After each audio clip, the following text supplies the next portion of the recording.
funded through community levy, year-end bank balances, arrears of community levy proceeds, arrears of contributions, other incomes and external funding. Onengie Fineface reports that expenditure will comprise allocations to institutions, statutory obligations, special programs and interventions in member states. Consideration of the budget is ongoing at the virtual ordinary session of the ECOWAS Parliament.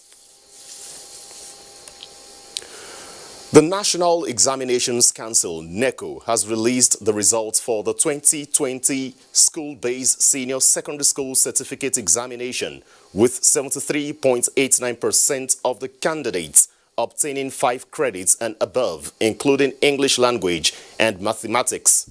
Registrar and Chief Executive of NECO, Professor Godswill Obioma, who announced the results, also stated the resolve of the examination body to conduct make-up examination for candidates who missed some papers due to EndSARS protests. Fatima Usman reports. Despite the challenges by the COVID-19 pandemic and conduct of the May-June Senior Secondary Certificate Examination in October-November, the success recorded is thus higher than that of 2019.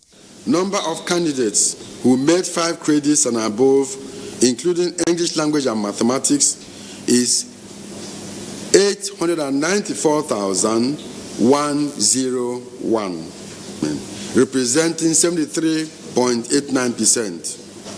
Compared to 2019. There is, however, good news for 223,000 candidates across Abia, Edo, Enugu, Ekiti, Kano, Ondo, Ogun, Osun, Oyo, Lagos, Rivers States, and the FCT Abuja, who had their exams disrupted by the EndSARS protest. The affected candidates will now sit for those papers missed during the forthcoming 2020 SSCE External, scheduled from Monday, 1st February 2021 to Wednesday, 3rd March 2021. The examinations body celebrates the declining rate in examinations malpractice, with 2.61% compared to 3.53% recorded in 2019, attributing it to deployment of biometric verification devices and strengthened monitoring strategy. Students can now log on to the National Examination Council's website using their registration numbers to access their results. In Mina, Fatima Usman, NTA News. When the Academic Staff Union of Universities, ASU, announced suspension of its strike, 9-month strike, students, parents and indeed everybody received the news with excitement. However, an end to the protracted disruption of academic activities in the public universities seemed not to be in sight, as another industrial action is looming, this time by Non-Academic Staff Union of Universities. Abdullahi Musa Suleja takes a look at this development. There was virtually no aspect of life that was not negatively affected by the coronavirus pandemic throughout the year 2020. However, for the Nigerian education, especially universities, the magnitude was severe. Academic Staff Union of Universities ASU began industrial action even before the commencement of the COVID-19 national lockdown until the twilight of the year 2020 in December precisely, when it cut off. But as if that is not enough, ASU's sister union within the university community, the Non-Academic Staff of Educational and Associated Institutions, NASU, raised an eyebrow over what it described as insensitivity to its demands by governments dating back to 2009. In 2019, in June, a reminder was written in the same respect. Nothing was done. In July, the same 2019, a reminder was done. But the question on the lips of many is how sensitive is the union to the plight of students and parents who continually are to bear the brunt of the endless industrial actions. I have 2 of my own biological children that are at the University of Abuja. So I should be happy seeing my children going to school. Observers believe that amicable resolution is the best way out of the needless protracted disruption of academic activities in the nation's education system in view of its strategic place in nation building. Abdullahi Musa Suleja, NTA News. Now, with me in the studio to talk further on the implication of another strike in Nigeria's universities is Professor Ashams Musa Mesamari. He is the immediate past Dean of the Faculty of Education in the University of Abuja. Thanks for coming to our studio, sir. Thank you. Now, let's start this way. We're just celebrating resolution of issues between the federal government and, of course, Academic Staff Union of Universities. Yes. But now, NASU and SANU seem to be on the go. Yes. What does this do for tertiary education in the country? Well, I think the development is very unfortunate to everybody, to both parents, university administrators, and even ASU that has just called off its strike. The instinct of every academic is that the students should be on the campuses for us to do our job. But then strikes always come as a result of the last option left for unions. My take on this is that it is going to affect not just the psyche of the students, not just their performance, but the national image. Yes, the unions have a right to a strike, but I think it should be better strategized. In my thinking, if they have issues that are common, why don't they present them at the same time so that they are resolved at the same time instead of waiting for one to be resolved only for the other to pick up from there? It's like it's a deliberate attempt to cripple the institution. As a university don, what feelers are you getting from students and parents over another strike? Of course, nobody is happy about it. It's a disappointment. It's a disappointment. That's the feelers. The two unions under the Joint Action Committee, they've both made true its threats and they started the warning strike. Yes. Can you go a bit deeper into some of the things you think they could be demanding for? Well, they have spoken and I cannot speak for them, but I believe one of the things they are, questioning is the ratio of the distribution of the unacademic allowances that has been approved. And the question the ASU would ask, which I'm not speaking for them, is where were they when they were submitting their computation of what they are asking for, only for you to wait until somebody has submitted his expenditure or expectation, and then you say, out of that, give me. And that's why I feel as an academic that they would have done better. When ASU was computing, they should have equally computed their own. If government is able to say, okay, out of whatever you have submitted, I'm giving you so percent, it goes according to the ratio of what you might have submitted. I think that would have been more reasonable. But I know they also have other issues beyond the unacademic allowances, which again I will plead with government. Once agreements are entered, it should not be taken lightly, so that people don't come and go several seasons like this, disrupting sessions that affects not just the standard and the quality of education, but the image of the nation. Professor Asham Musa Mesamari, the immediate past Dean, Faculty of Education, University of Abuja, thanks for coming into our studio and sharing your thoughts on Nationwide. You're welcome. We appreciate you. Thank you. Jennifer is in our Lagos Network Center with an overview of the health sector in the last year and projections for this year. Hello, Jennifer. Thank you for joining us. Now, in furtherance of his administration's demonstration to sustain effective and speedy delivery of justice, Lagos State Governor Babajide Sanwo-Olu has sworn in 2 High Court judges in the state. Musa Toliat reports that Governor Sanwo-Olu described the event as historic because one of the judges is the youngest to be sworn in since inception of High Court in Lagos State.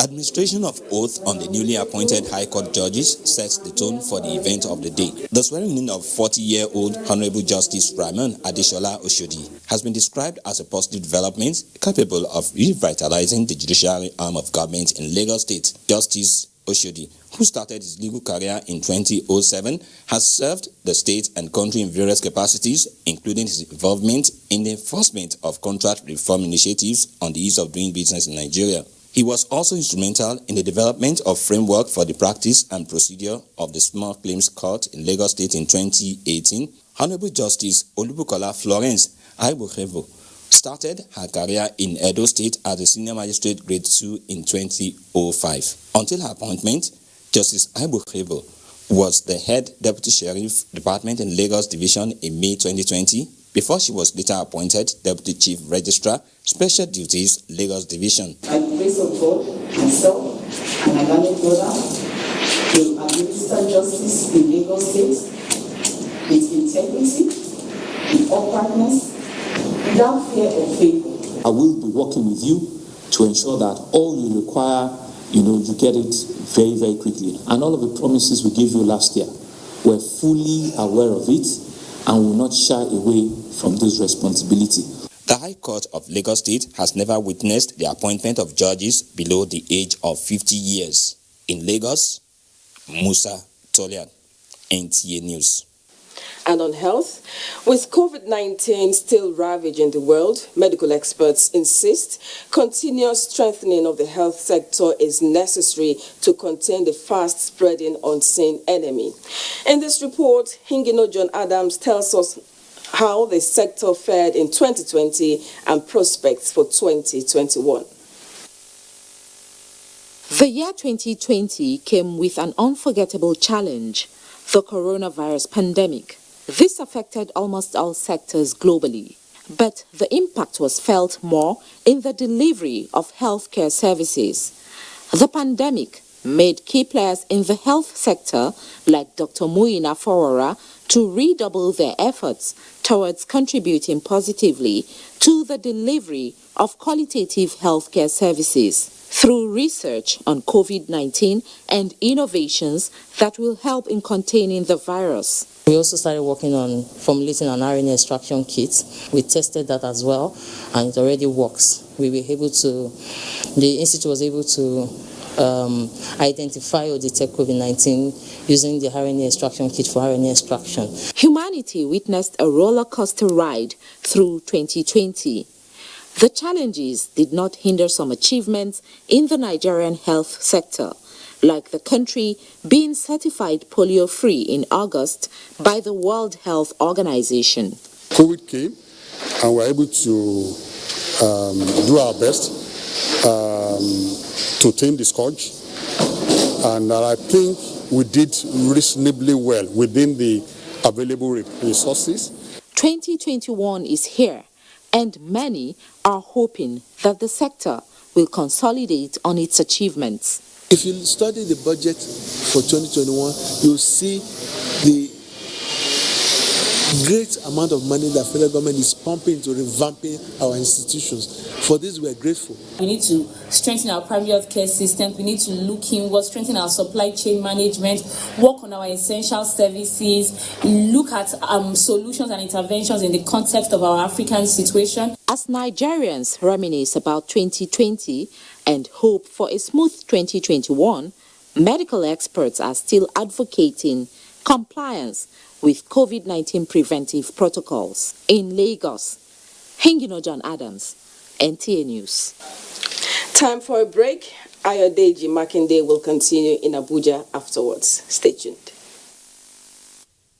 Nigerian youths are about the greatest assets the country has at the moment. It is therefore not surprising that the administration of President Muhammadu Buhari is strategically responding to the yearnings of the youth through multiple projects and programs. Youth Entrepreneurship Support Years by Bank of Industry, the Youth Investment Fund by the CBN, and several other conditional cash transfer programs. Recruitment of 774,000 social workers, majority of whom are youths, and so many other projects that are beneficial to youths directly or indirectly. If the administration can do all this, definitely with a degree of patience and time, it can achieve more. Nigerian youths must come together to say no to terrorism, no to vandalism, and no to all disruptive tendencies. Hashtag Youth for Greater Nigeria. Pacifying the youths, unifying the nation. A new edition of TV Guide is out with special focus on the game changer. His Excellency Governor Abdullahi Sule of Nasarawa State. Broadcasting in a digital economy, Maxwell Logo gives an insight. This edition also features Nancy Naji of AIT, a name synonymous with business. Meet the NCDC boss, Dr. Chikwe Ihekweazu.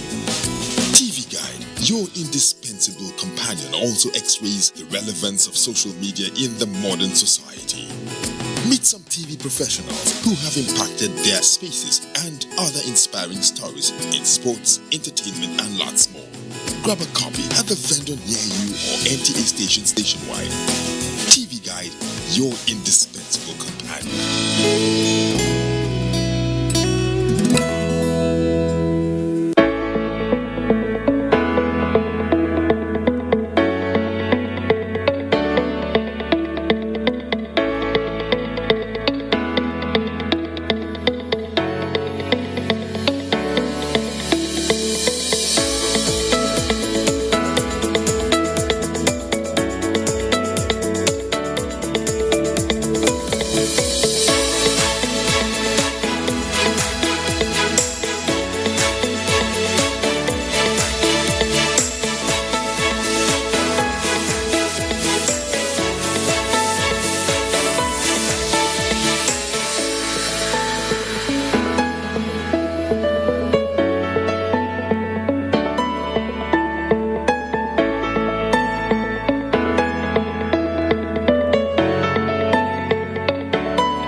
Although social media as a channel of communication is inherently harmless, it becomes harmful and damaging when used without discretion and thoughtfulness. Bad social media users spread rumors and fake news without verification. But good social media users stop, reflect, and verify information before sharing it. Be a good social media user. Stop the spread of fake news. Verify the authenticity of your source and use social media responsibly for a better Nigeria. This message is brought to you by the Nigerian Television Authority, NTA, in collaboration with the National Orientation Agency.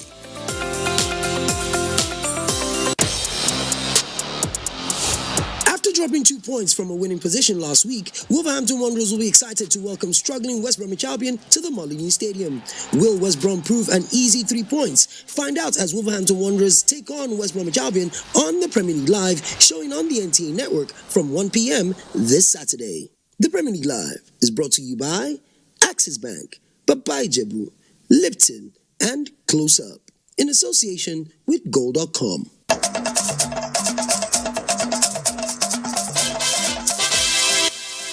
Glad you're still with us. Latest figures from the Nigeria Center for Disease Control, NCDC, shows 1,398 new cases of coronavirus has been recorded in 22 states and the Federal Capital Territory, bringing the total number of confirmed cases to 103,999 in Nigeria. Out of the new infections, Lagos reported 542, the FCT 131, Oyo 120, Rivers 113, Plateau 111, Kaduna and Kwara 71 each, Akwa Ibom 34, Sokoto 31, Benue 28, Ogun 27, Kano 26, Kebbi 17, Osun 12, Nasarawa 11, Delta and Gombe states 10 cases each, Bayelsa and Borno 9 each, Edo 8, Ekiti 3, while Jigawa and Katsina confirmed 2 new cases each. Lagos, the Federal Capital Territory, Plateau and Kaduna are top on the breakdown of cases per state, with 20,062 cases active being managed across the country. Discharges recorded in the last 24 hours include 317 community recoveries in Lagos State, 241 in Kwara State, and 134 in Plateau State, all managed in line with COVID-19 guidelines, and altogether 82,555 have been discharged so far, with some 1,382 deaths on record. The safe reopening of schools amidst the raging second wave of COVID-19 will require proactive synergy and commitment of all stakeholders to uphold and sustain COVID-19 protocols to mitigate the spread. On Good Morning Nigeria, key players in the education sector are unanimous that schools are not super spreaders since activities are structured and monitored in most schools, but call for the buy-in of parents and caregivers. Lydia Sampson reports. The COVID-19 protocols are not new, and it is expected that students so far are also familiar with the new normal in schools. The concern, however, is the raging impact of the second wave, which has necessitated a new debate on whether to reopen schools or not on the 18th January. Educators have argued that the continuous closure of schools will compromise the educational standard in Nigeria. We have the disparity in government schools and we have the disparity in private schools. If we now, government now decides to also extend, the date, it will definitely affect the whole system. We are to end the calendar for 2020-2021 in September.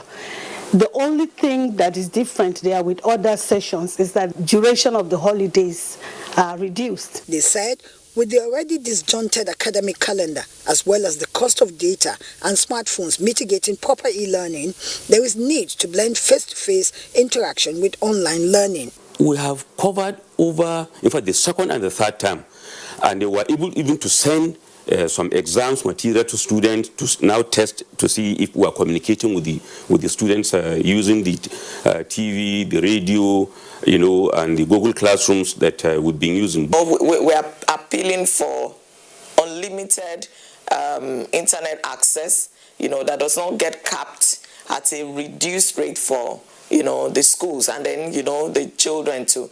They add that education is a key component of development and cannot be put on hold due to COVID-19 as the world navigate how to live in the new normal. In Abuja, Lydia Sampson, NTA News. Now, in another development, compliance with COVID-19 protocols has been a major challenge for most Nigerians. Let's join correspondent Salwal Khalil Ibrahim on a situation report from Utaku Market. It is always a beehive of activities here at the Utaku Central Market. However, people here always tend to forget about the current reality, which is COVID-19. From what I've gathered, there is no any hand washing point here, and then we could see people in clusters. People are not many people are wearing their face masks. Some people have asked, we always give one excuse or another. Honestly, I forgot it at home. I forgot it at home. That was why I have it. I have many of them. You also have a family at home. Are you not concerned? I'm concerned. I believe that nothing will happen to my family. My face mask there inside my bag. I wear it. I forget my distance here. There is no money in my bag. I forget my wallet inside the car. I say let me return back. Let's not forget that many state governments have constituted a task force to enforce those protocols, but people still tend to be taking it lightly. It's over to you, Ayodeji. Thanks, Salwa. That's quite disturbing, but surely COVID-19 is real. The National Youth Service Corps says adherence to COVID-19 protocol before, during, and after orientation exercise is non-negotiable. Director General NYSC Brigadier General Shuaibu Ibrahim was speaking while fielding questions from journalists on the level of preparedness for the next NYSC orientation course, billed to commence in less than a week. Reporting to camp will be tested, and those that are negative are the ones that we allow into camp. Those that are positive, the NCDC, very capable institution, will always handle and treat them. We have already met with the NCDC where we review the two streams, and I assure you that we are going to have a hitch-free exercise. All that is ready of us is that everybody must take responsibility and play by the rules. Meanwhile, the NYSC and the National Council for Arts and Culture are partnering on ways of empowering core members in the country. This was made known at a meeting in Abuja. Oyinaya Kalu Oka reports.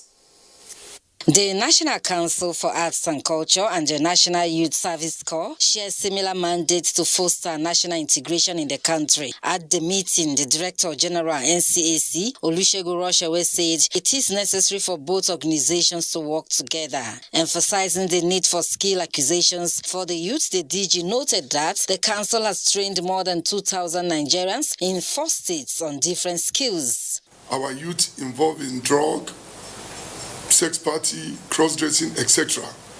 And if a gentleman like Mala Ibrahim, the DG of NYC, could come to feel the pain and say, look, how do we help the youth? Every country that wants to progress must always think of how to position the youth, who are the leaders of tomorrow. Director General NYSC Brigadier General Shaibu Ibrahim commended NCAC for its efforts in fostering unity through culture, stating that the partnership will go a long way in bringing about development. So that we can leverage on the experiences of the Arts and Council and Culture, so that we can train some of these core members, the best that we selected, so that we can train them, so that they can enhance their further performances. The DG, National Council for Arts and Culture, appealed to institutions not to reject core members posted to them, as both parties agreed to strengthen the relationship in the fight against violence and other vices engaged by the youth. Oyinaya Kalu Oka, NTA News. Kaduna is next on Nationwide, and we shall be having an update on the Commission of Inquiry's findings on alleged police brutality. Let's join Amina Saidu Abubakar. Many thanks, Ayodeji. Welcome to Kaduna. More than 50 petitions have been filed before the Judicial Panel of Inquiry on alleged police brutality in Kaduna State. Haruna Mohammed reports that so far 18 out of the petitions have been mentioned and now at hearing stage. Before Justice Yom David Shiri are petitions of allegations of various forms of brutality, ranging from brutal arrest, alleged prejudicial killing and detention. At this stage, 7 petitions were presented, with 1 already at hearing stage and witness available to testify. While the hearing got heated up between the petitioner's counsel and respondent on behalf of the police, DSP Martins Danjuma, Justice Yom adjourned the case for further presentation of other witnesses. The Nigerian Bar Association, Kaduna, the Nigerian Bar Association, Zaria, Nigerian Bar Association, Kafachan, and Benara Branch, they all agreed that they will handle issues for their time free of charge. And that's when anybody comes and says he has no lawyer, we feel these are very sensitive matters that they should go and seek services of people who have the technical know-how. Hearing and mention of the petitions have been adjourned to 21st, 25th, and 28th of January, respectively, as sittings continue on Tuesday next week. Submission of petitions closes at the end of January. In Kaduna, Haruna Mohammed, NTA News. To effectively respond to emergencies through systematic approach and improve on staff competency, the National Emergency Management Agency, NEMA, has embarked on a Train the Trainer in Kano. Yohannes Hassan Baro reports that the workshop is a collaboration between NEMA and the Red Cross Society.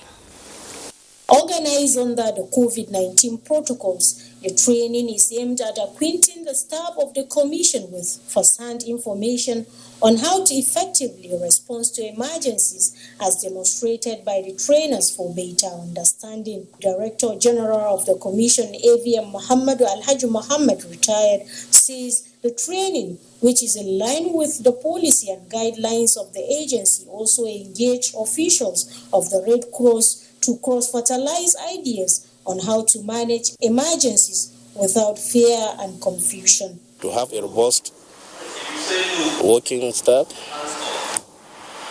the agency feels it's arranged this particular program to train our staff to improve their competence. With what I have seen so far, and they are responding and they are cooperating and they are performing well. The participants speak. Everybody is supposed to have the requisite knowledge of how to manage basic first aid. Basically, it's just how you can help, before the arrival of medical personnel. A lot of demonstrations that you need to equip yourself with, and most especially if you look at emergency and other scenarios that are in place. The workshop is expected to reach out not only to the officials of the agency, but the nation in general. In Kano, Johannes Asambarao, NTA News. And that's it from here. It's back to Ayodeji in Abuja. Deji in Abuja. January 15 every year is commemorated as Armed Forces Remembrance Day. As the milestone is marked this year, the presidency says it is also providing ample opportunity to chronicle current landmark achievements by the military in tackling security challenges in the land towards fulfilling the constitutional requirements of government, guaranteeing the protection of lives and property. In a statement by Femi Adesina, Special Advisor on Media and Publicity to the President, the presidency says internal security has improved significantly, with Boko Haram much weaker today than in 2015, and the security situation in the northeast sub-region is far better under the Buhari administration. Similarly, under the Defense Headquarters coordinated operations from March to December 2020, the armed forces neutralized 2,403 criminal elements across the country, in addition to scores of other terrorists and armed bandits killed during airstrikes, with 864 kidnapped victims rescued. Also, large cache of arms, ammunition and equipment were recovered during the period, with 46,581.8 barrels of stolen crude oil and 22,881,257 liters of stolen PMS recovered by troops. The presidency adds that the federal government is investing heavily in military hardware to improve the ability to embark on particularly difficult military operations, such as the rescue of 344 kidnapped boys of Government Science Secondary School, Kankara, Katsina State. The Defense Media Operations says more than 80 insurgents and bandits have been neutralized in a sustained approach to rid the country of criminal elements. Coordinator Defense Media Operations Major General John Enenche was speaking during an update of military engagements across the country. Abubakar Usman Akwanga reports. At the weekly briefing, the coordinator, Defense Media Operations Major General John Enenche reveals that forces of Operation Lafayette Dole Air Component neutralized many bandits, recovered rusted livestock, while few soldiers sustained injury in an encounter with Boko Haram and ISWAP in Kaurana Moda. A major breakthrough in the onslaught of insurgents in Goneri, Goji and Gujba at Alagama village in Sambisa by Operation Turata Bangu continued with domination of West Theater of Operation. 30 terrorists were killed in another encounter and several equipment and weapons belonging to Boko Haram terrorists destroyed in Yobe State. In North Central Operation Wild Stroke and Safe Haven neutralized bandits and rescued kidnapped victims in Mararaba Odege in Nasarawa State and apprehended cultists, recovered rusted cattle in Kuru, Plateau State. Operation Delta Safe intercepted and arrested 1,184 of 25 bags of Yaroliva Nitraba fertilizer suspected to be smuggled from Cameroon. Security is everybody's business, and the general public is a major focus, very, very important in the architecture of security or securing your area or the whole nation at large. The Nigerian Navy, in collaboration with Forward Operating Base ex-Cravos, conducted anti-crude oil theft operation and discovered 215,000 liters. In Abuja, Abubakar Usman Akwanga, NTA News. On Friday, January 15, Nigerians will be marking Armed Forces Remembrance Day. Many have been sporting the Remembrance Day emblem, but how much do citizens understand the significance of acquiring and wearing the emblem? Defense correspondent Naja'atu Tijani investigates. October 1st heralds Independence Day and the commencement of the Armed Forces Remembrance Day emblem appeal launch, when citizens can be seen wearing the emblem for months until the culmination of the Remembrance Day on January 15th. But do they know its origins and understand its significance? The emblem, as we were made to understand, is all about our fallen heroes. That is those that have died in the course of duty, serving and securing our nation. You are not wearing one? I don't have one, but I want to get one now so that at least to show my support for what they have done and what they are doing at the present. Emblem, I think to raise funds for the fallen heroes. Emblem signifies the remembrance of the fallen heroes, which is our soldiers that fought to bring unity to this country. Others are not so knowledgeable about it. I can actually tell because I see people going around with it, but I don't know what it signifies. I don't. Can you at least hazard a guess? I can't recall. However, for Musa, a native of Kano State who has been selling the emblem for more than 5 years in Abuja, knowledge and sale of the emblem are more than a means to earning a livelihood. Emblem. So, kuma menene mahimmancin emblem din? To muhimmanci suna tunawa da sojoji na baya da suka mun nan. Na dan uwa soja, wani ina soja ne ina army a Kaduna. What Musa doesn't know, however, is that the tradition of wearing the emblem dates back to 1915, when Canadian poet, soldier and physician Lieutenant Colonel John McCrae penned "In Flanders Field" as a tribute to soldiers who died in the Belgian War and were buried in Flanders Field. This flower bears a striking resemblance to the Nigerian Armed Forces Remembrance Day emblem. However, it is not the flower. It resembles the poppy flower which McCrae based his tribute on, and in soldier folklore, the red color of the flower comes from the blood of soldiers soaking the ground, as the flower is said to have first been noticed around soldiers' graveyards. Since then, the poppy has been adopted as the flower of remembrance for the British and Commonwealth war dead. Naja'atu Tijani, NTA News.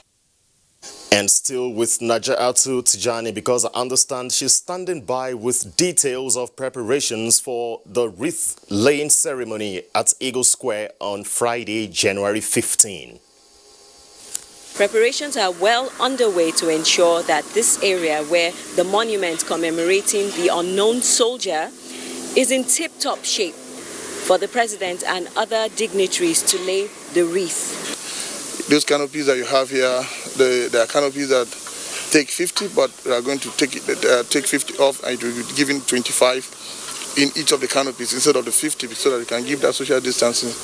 And there are going to be LED screens for people who actually want to pass by to view. Right over there. Okay, that cage is basically for the pigeons.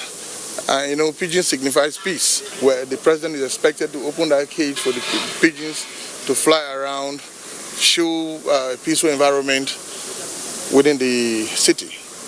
And just across the road from me is Eagle Square. There's not much going on there right now. There are a few police vehicles, patrol vehicles, marking the area to ensure top security. And the road, because of COVID-19 protocols, is not so busy, but come tomorrow, it's going to be completely cordoned off. Vehicles will not be allowed to drive along this part of the road to ensure maximum security as the event is going on. And that's the current situation for now from the Eagle Square, and I'll be giving you more updates. Thanks, Naja'atu. Up next is Ibadan Network Center with Lanri. Good to see you at DG, and welcome to Ibadan. The federal government is set to construct an international gemstone market in Ibadan, the Oyo State capital. Minister of Mines and Steel Development, Olamilekun Adigbite, said this during the handover ceremony of 2 hectares of land allocated to the project by Oyo State government. Ayomiku Ajibola has the details. The project is part of the initiative of the federal government to facilitate its economic recovery plan across the nation. Minister of Mines and Steel Development stressed that the international gemstone market will not only boost Oyo State economy, but also encourage foreign investment and impact on the southwest region of the country. Chose to promote gemstone trading, which was already going on in Ibadan, in an informal market at a job. So the whole idea is to formalize it.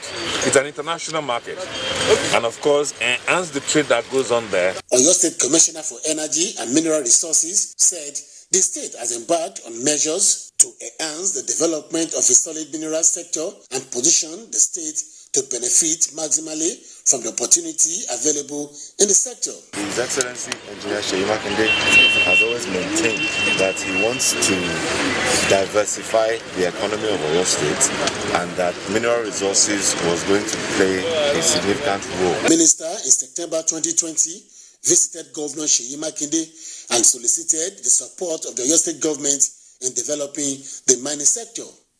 In Ibadan, Ayomiku Ajibola, NTA News. Ahead of the federal government's February 9 deadline, applicants for the enrollment of the National Identification Number thronged the office of the National Identity Management Commission in Imeko to get enrolled.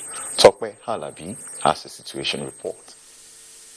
The rush by applicants was to beat the February 9 deadline directed by the federal government for all telecommunication subscribers to link their national identification number with their SIM cards.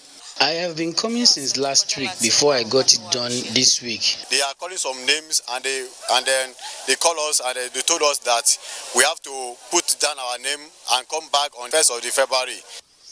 While the Commission insists on strict adherence to COVID-19 protocols, release who had besieged Imeko from Afon, Ilara, Idofa, from Afon, Ilara, Idofa, Iwoye, Okeagbede, among others, were all at the mercy of a capturing machine and 2 staff to meet up.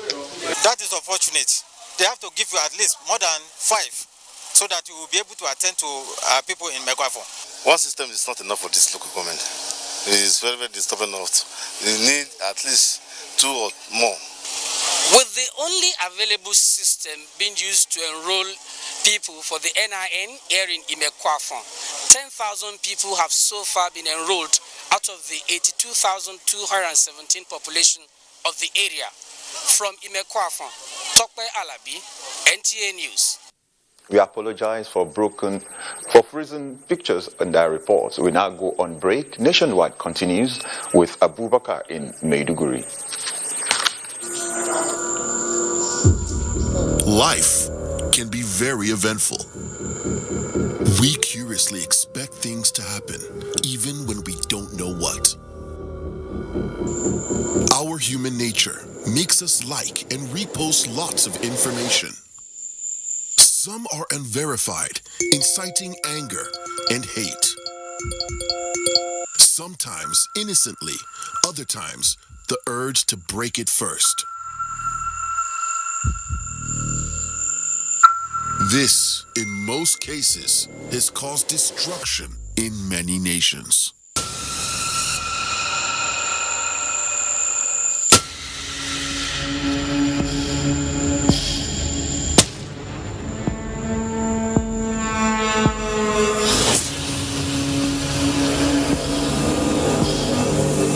Do you know that 35% of every girl child and women are raped on a daily basis? Some are killed in the process, some take their lives in shame, others remain emotionally dead for life. It is sad. This culture is not ours, definitely not African. How did we allow bad culture to infiltrate and take over?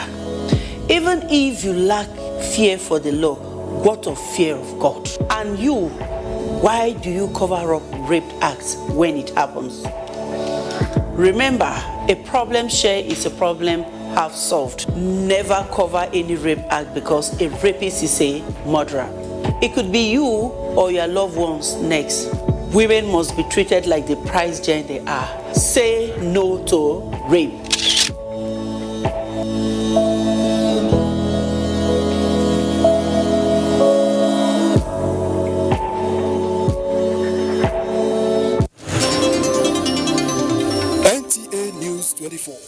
24-hour news station brings to you news and happenings 7 days a week.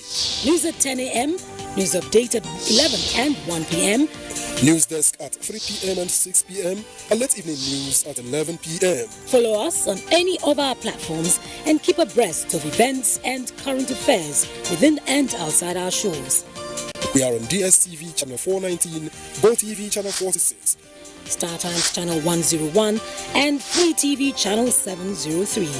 Join us.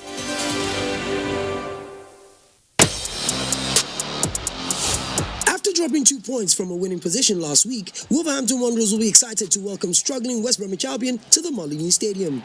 Will West Brom prove an easy 3 points? Find out as Wolverhampton Wanderers take on West Bromwich Albion on the Premier League Live, showing on the NTA network from 1 p.m. this Saturday. The Premier League Live is brought to you by Axis Bank, Papai Jebu, Lipton, and Close Up, in association with Goal.com.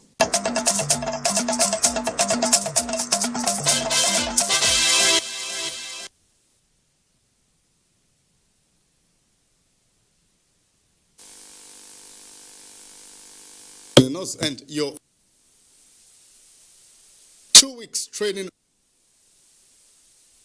teachers organized collaboration with Ilmu. Governor Baba. Sincere apologies for loss of audio from our Maiduguri Network Center. Let's continue nationwide in Abuja because the federal government says it is poised to ease difficulties and post-harvest losses faced by farmers in the country as it embarked on construction of rural roads to link them to markets. Minister of Agriculture and Rural Development Muhammad Sabo Nanonu, who gave the assurance, charged contracts handling the project to speed up completion. Alwal Salisu reports. Majority of farmers in rural communities of Nigeria lack access roads for transportation of their farm produce to markets. To ease their sufferings and aid socio-economic development, the federal government embarked on the construction of rural roads across the country. Minister of Agriculture and Rural Development Muhammad Sabo Nanonu, while inspecting the ongoing construction of rural roads that will link 8 communities in Kabo local government area, urged the contractors to mobilize back to site and ensure timely completion of the project as agreed. We told them what to do, and if they don't do it, then we don't pay them. Simple. Yaureba expressed satisfaction with the level of progress recorded in similar projects at Tofa and Gorka local government areas. Some of the people in the area thanked the federal government for the gesture. We really appreciate the effort of Mr. President and his Minister on Agriculture. The project, when completed, is expected to reduce post-harvest losses and ease access to farmlands by farmers. In Kano, Awal Salisu, NTA News. The federal government, through the Ministry of Niger Delta Affairs, is taking proactive steps to address development concerns in the Niger Delta region. Minister Godswill Akpabio says 52 developmental projects in the 9 Niger Delta states are ready for inauguration. Joseph Johnson reports.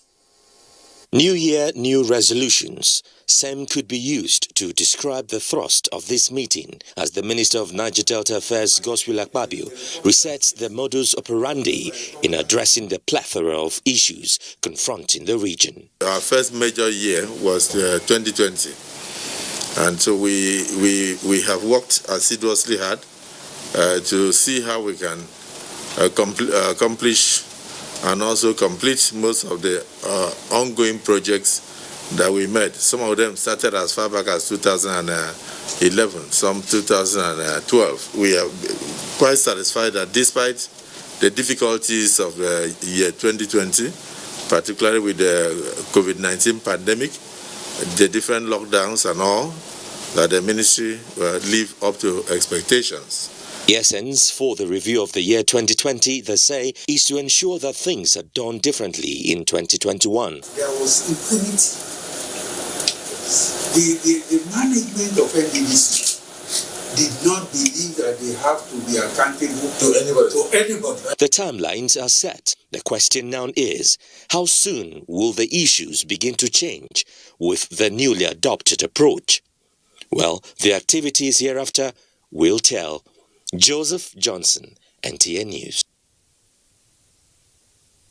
Stakeholders of the All Progressives Congress in Kwara State have described as illegal the purported removal of Bashir Omolaja Bolariwa as the caretaker chairman of the APC in Kwara State.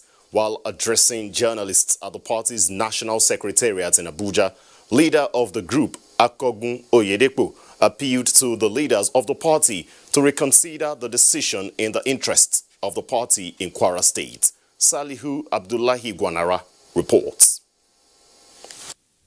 Building peace among party faithful is among the critical responsibilities of the Governor Mai Mala Buni-led APC Caretaker and Extraordinary Convention Planning Committee.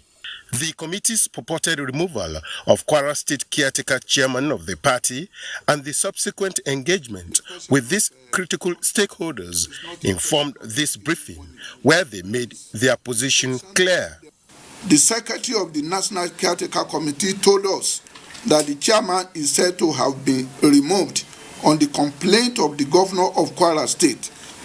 The content of the complaint was not made available neither to the critical stakeholders of the party in Kwara State nor to the chairman, Honourable Bolariwa. We appeal to Mr. President Muhammad Buhari, GCFR, to save the party from the imminent destruction that this decision can engender in Kwara State. We also appeal to the leaders of integrity and goodwill in the party to save this party from this deliberate journey to political partition. They, however, appealed to their supporters for calm and remain steadfast while efforts are being made for normalcy within the APC in Kwara State. In Abuja, Salihu Abdullahi Gwanara, NTA News. Despite the COVID-19 pandemic that affected shipping and port activities, the Nigeria Customs Service Area 2 Command on Rivers State says over 18 billion naira was generated in 2020. Briefing journalists on the achievements of the command in 2020, Customs Area Controller Mohammed Awal says the figure is over 11 billion naira higher than the revenue generated in 2019. Robinson Derateide reports. The increase in the generation of income by the Nigeria Customs Service on Area Command is attributed to the determination and due diligence of the service, even in the face of COVID-19. The Area Controller, Mohammed Awal, says on assumption of office in September 2020, the command recorded a total of 13 billion naira monthly collections for the first time. 118.9 was collected in the year 2020. And 107.3 was collected in the year 2019. So there is a difference and excess of 11.6 billion, which is an achievement to the Area Command. The command also made a seizure of 19 different items, including over 8 million 25 milligram tablets of tramadol, agricultural products and clothing, all under the import prohibition list. Those suspects are currently being prosecuted in court. In the area of export, we recorded a total quantity of 2,577,803.31 metric tons of cargo with free on-board value of $63,497,688.03. From One Cargo in Rivers State, Robinson Derateide, NTA News. And now sports. Nigeria still in contention at WAFU B Under-17 tournament. Details of this and more with Kene Emma Agbodike on Sports Update.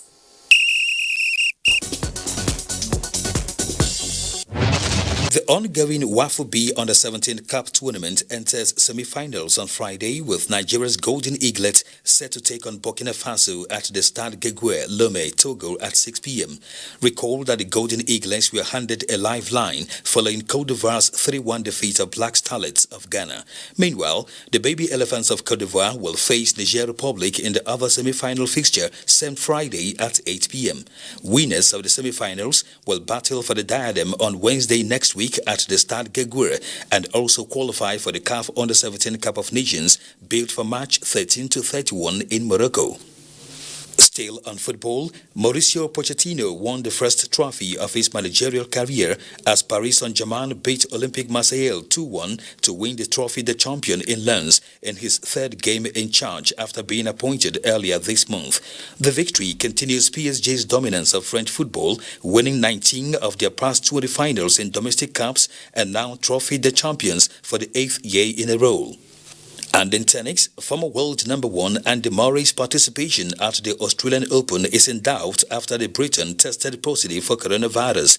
The 33-year-old, who remains in quarantine and isolating at home in London, is said to be in good health and hopes he will be allowed to travel safely at a later date and compete as planned. The Australian Open saves off on February 8 at Melbourne Park, 3 weeks later than usual because of the coronavirus pandemic. With sports update, Kenan Ima Abodike, NTA News.